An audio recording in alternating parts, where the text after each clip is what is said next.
Bab ke-24. Bab 24. Pagani. Haha, sepertinya putriku sangat puas dengan pasangan yang aku temukan untuknya. Kalian berdua anak muda seharusnya rukun satu sama lain. Saya yakin penilaian saya tidak akan salah. Anak perempuan saya sudah dewasa, dan saya sangat sensitif dengan identitas saya.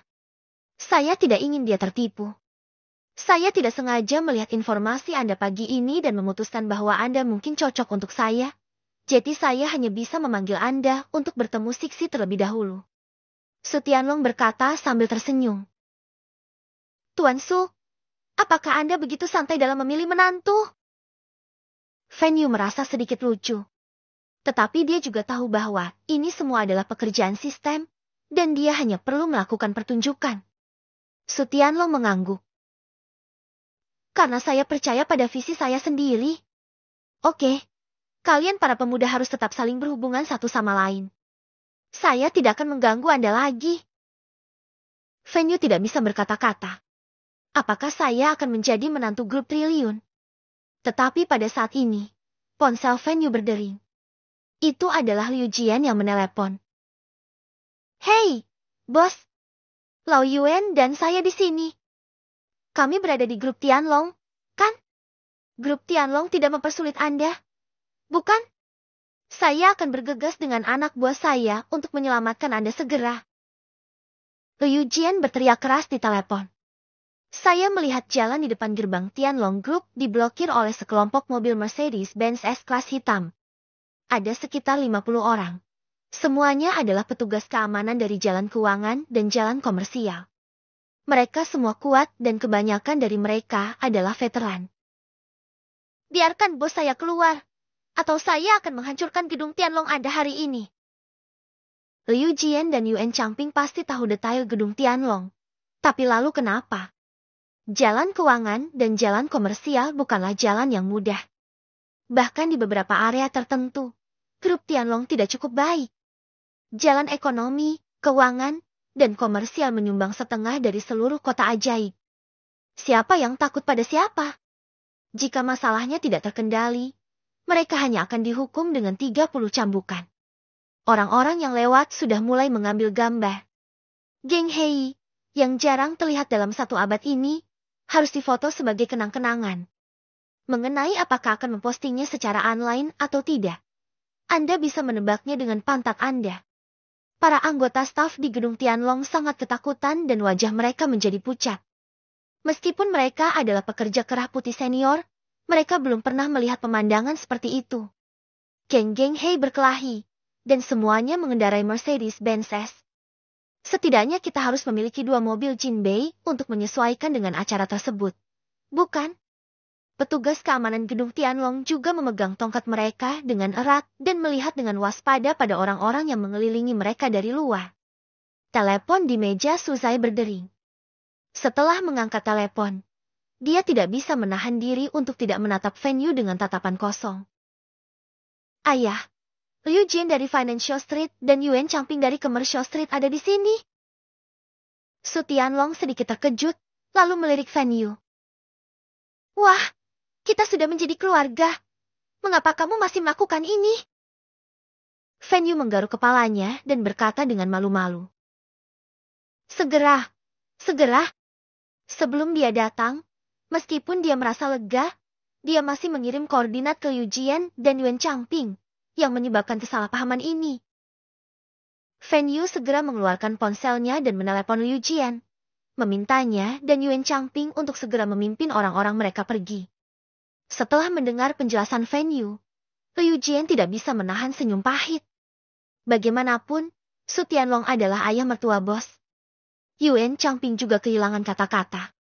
Kejadian ini hampir menimbulkan perkelahian antar anggota keluarga. Setelah petugas keamanan dari Financial Street dan Commercial Street bubar, Liu Jian dan Yuan Changping diundang ke kantor Suzai. Anda adalah Tuan Su. Senang bertemu dengan Anda. Liu Jian dan Yuan Changping bergegas maju untuk berjabat tangan dengan Su Tianlong. Meskipun Liu Jian dan Yuan Changping sudah lama mengenal Su Tianlong, mereka belum pernah berurusan dengannya. Su Tianlong tersenyum dan berjabat tangan dengan Liu Jian dan Yuan Changping. Kalian adalah tangan kanan Xiao Yu. Kamu berani memblokir pintu gedung Tianlong untuknya. Lakukan yang terbaik di masa depan. Jika Anda memiliki masalah, datang saja kepada saya, Su Tianlong. Di seluruh China, saya, Su Tianlong, cukup mampu. Tuan Su sangat sopan. Tuan Fan adalah bos kami. Jika bukan karena bos, untuk siapa lagi saya bisa bekerja? Penampilan Liu Jian saat ini sama seperti saat Lu Jiandong pertama kali melihatnya. Kecuali perbedaan level dalam status. Mungkin hanya seseorang dengan status Fan Yu yang bisa berbicara dengan Su Tianlong dengan pijakan yang sama. Lau Liu, kalian harus kembali dulu. Jangan tunda bisnis perusahaan. Fan Yu berbicara setelah melihat Liu Jian dan Yuan Changping bertemu Su Tianlong. Oke, bos. Kami lega Anda baik-baik saja. Liu Jian mengangguk. Yuan Changping berkata, Bos, yakinlah untuk tinggal di sini bersama Tuan Su. Serahkan urusan perusahaan kepada saya dan Lau Liu. Keduanya berbalik dan pergi, dan dikirim ke bawah oleh pengawal Su Tianlong, Xiang Tai. Oke, saya telah mengatakan semua yang perlu saya katakan. Aku akan menyerahkan sisa waktu untuk kalian berdua anak muda. Ngomong-ngomong, akan ada pesta koktail yang diadakan oleh para CEO industri keuangan di gedung Jinhua malam ini. Sixi, pergi ke sana dan Fanyu harus pergi bersamamu. Akan ada bos perusahaan keuangan dan elit keuangan di sana. Anda bisa pergi dan melihatnya. Mungkin Anda bisa mendapatkan sesuatu. Setelah Su Tianlong pergi, Fanyu mengikuti Suzai ke garasi parkir bawah tanah di gedung grup Tianlong. Pagani. Fanyu mengikuti Suzai ke mobilnya dan mengangguk. Suzai menyalakan Pagani dan berkata sambil tersenyum. Saya membelinya untuk bersenang-senang. Pagani Huayra BC terbatas hanya 40 unit di seluruh dunia, dengan harga sekitar 25 juta yuan. Mobil ini dilengkapi dengan mesin V12 6,0 liter dari Mercedes-AMG, dengan tenaga maksimum 811 tenaga kuda dan akselerasi 0 sampai 100 km per jam dalam waktu 2,5 detik. Ini mobil yang bagus.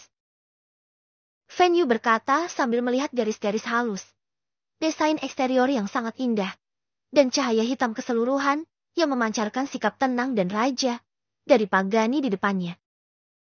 Masuklah ke dalam mobil. Suzai masuk ke dalam mobil dan tidak peduli bahwa Fanyu dapat memberitahunya semua informasi tentang Pagani. Semua pria menyukai mobil, jadi jangan heran jika mereka bisa berbicara tentang performa mobil sport. Jalan komersial. Keduanya memarkir mobil. Suzai keluar dari mobil, menatap Fanyu dan berkata, Apakah kita di tempatmu sekarang?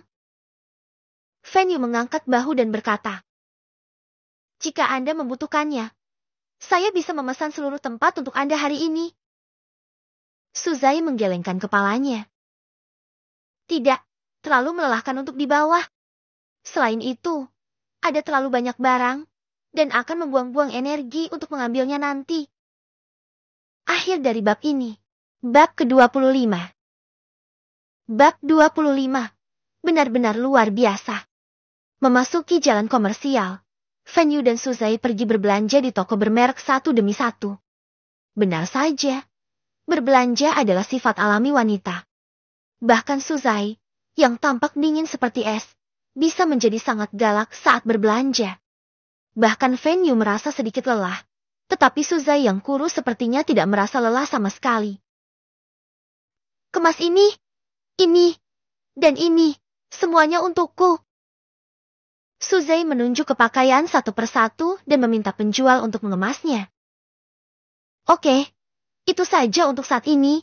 Ayo pergi ke yang berikutnya. Ketika penjual mendengar bahwa Suzai telah selesai memilih pakaian, dia tidak bisa tidak menatap Fanyu dengan tatapan berapi-api, yang menjelaskan bahwa dia sedang menunggunya untuk membayar.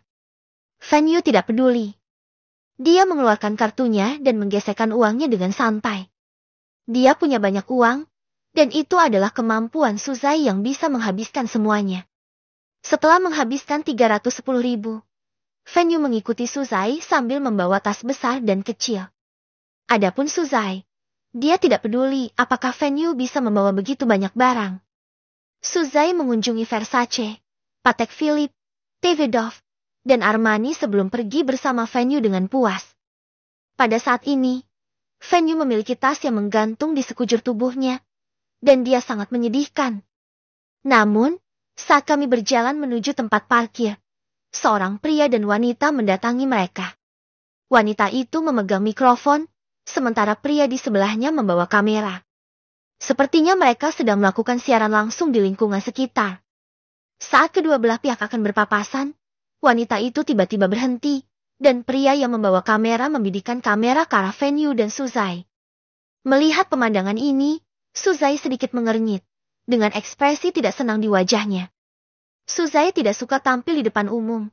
Jadi ketika orang yang dicurigai sebagai pembawa berita mengarahkan kamera ke arahnya, dia tampak tidak senang. Teman-teman, bagaimana pendapat kalian tentang pria tampan dan gadis cantik ini? Kata penyiar wanita sambil tersenyum. Netizen mulai menggulirkan layar ponsel yang dipegang di tangan pria itu.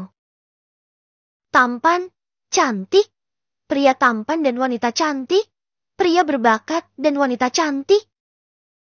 Fenyu memiliki tinggi lebih dari 1,8 meter, dan karena tubuhnya yang berubah bentuk, dia terlihat lebih tinggi dan lebih tampan. Ketika ia muncul di depan kamera, kadar hormon sebagian penggemar wanitanya melonjak. Sedangkan untuk penggemar pria, mereka secara langsung menganggap Suzai sebagai dewi baru mereka, dan beberapa bahkan merasa sedang jatuh cinta. Melihat respon yang kuat di ruang siaran langsung, senyum puas muncul di wajah penyiar wanita itu. Oke, karena teman-teman lama bereaksi begitu kuat, itu berarti saya memilih target yang bagus kali ini. Pak, bolehkah saya mengajukan pertanyaan? Fenyu tersenyum dan berkata, apa yang ingin kamu tanyakan? Apakah Anda bersedia menggunakan gaji 1 bulan untuk membeli hadiah untuk pacar di sebelah Anda? Kata pembawa berita wanita itu dengan penuh arti. Fenyu mengangkat alisnya. Dia tahu bahwa penyiar wanita itu sedang membuat jebakan untuknya. Jika dia menjawab ya, banyak netizen pasti akan mengatakan dia adalah penjilat. Jika dia mengatakan tidak, dia akan disebut bajingan dan pecundang oleh para penggemar wanita. Pada saat ini, Suzai juga menjadi tertarik, dan terutama ingin melihat Fenyu dipermalukan. Fenyu menggelengkan kepalanya dan berkata, maaf, saya tidak mau. Pembawa berita wanita itu sedikit terkejut. Berpikir bahwa Fenyu pasti akan mengatakannya kepada wanita secantik Suzai, tetapi dia tidak menyangka dia akan mengatakan tidak. Kenapa? Fenyu tersenyum tipis. Hadiah macam apa yang harganya miliaran? Setelah selesai berbicara, Fenyu meninggalkan sosok punggung saat dia berjalan pergi dengan Suzai. Pembawa berita wanita dan pria itu semua tertegun di sana, dan ruang siaran langsung meledak. Dengan kata-kata yang tak terhitung jumlahnya memarahi Fenyu karena sok memenuhi layar. Pembawa acara, tolong ikuti dia. Saya ingin melihat mobil seperti apa yang digunakan oleh orang-orang yang menghasilkan miliaran dolar sebulan. Pembawa acara wanita itu juga merasa Fenyu terlalu sok. Jadi dia menyetujui saran netizen dan mengikuti pria itu. Sesampainya di tempat parkir, Suzai masuk ke dalam mobil dan berkata, kamu pasti akan dimarahi atas apa yang baru saja kamu katakan. Fenyu menggelengkan kepalanya. Ini adalah kebenaran. Mengapa saya harus berbohong?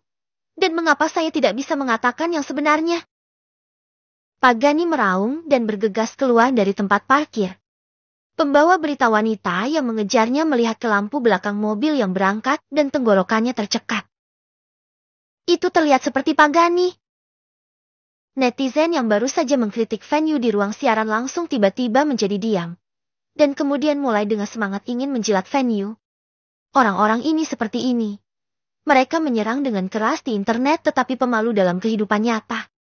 Namun, jika mereka benar-benar bertemu dengan seseorang yang kuat, mereka akan mengubah sikap mereka dan mulai menjilat sepatunya. Malam tiba, Financial Street, di depan gedung Jinhua. Deru mesin yang pelan terdengar. Semua resepsionis di depan pintu dan tamu-tamu lain yang hendak masuk menoleh untuk melihat. Sebuah supercar Pagani yang keren melaju perlahan. Lihat, ada orang kaya datang. Bukankah itu Pagani? Itu Huayra BC, harganya lebih dari 20 juta. Lihat, siapa yang begitu mengagumkan? Ada banyak diskusi di depan pintu. Tak lama kemudian, mobil sport itu berhenti. Gedung Jinhua adalah tempat untuk pesta koktail keuangan. Semua jenis mobil mewah sudah diparkir di depan pintu, dan tidak ada satupun tempat parkir yang kosong.